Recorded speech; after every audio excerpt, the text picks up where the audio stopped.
Porque não é água. Queima a mão. Não é pedra. Não é pedra, alguma coisa, outra coisa.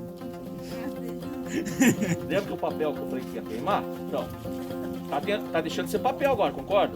Sim. Sim. Reação química. Nossa. Eu tô querendo.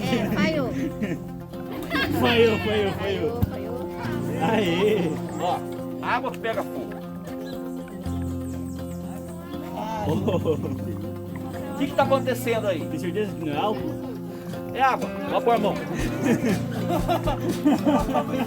Então, assim, ó. O que tá acontecendo? Essa pedra, quando entra em contato com água, ela forma um gás combustível chamado gás acetileno. Esse gás acetileno, ele é altamente inflamável. Essa pedra, ela sem água, ela é totalmente instável. Só que quando entra em contato com água, o que acontece? A água aumenta a produção de fogo, tá? Tá vendo? Pode passar, é uma pedra, ó, você pode ver, ó. Pode. Eu não vou tocar, Pode colocar a mão. É que a mão dele tá molhada. Ó, não tá boiando. pode passar. Nossa, o cheiro é muito ruim. Olha lá. Parece que você tá tocando um giz.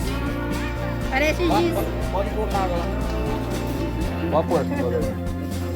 Vamos fazer todo mundo com água. Pode pôr, pode todo mundo, pode. Vai um por vez. Vai, um pouquinho por vez. Todo mundo quer virar regador do Minecraft aqui. Parece que você tá tocando um giz.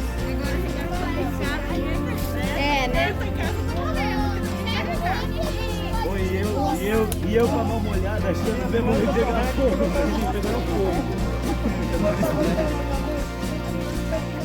Vai, Luiz Guilherme. Apaga o fogo. Ô, rapaz, apaga o fogo, rapaz. Não vá. Ô, apaga.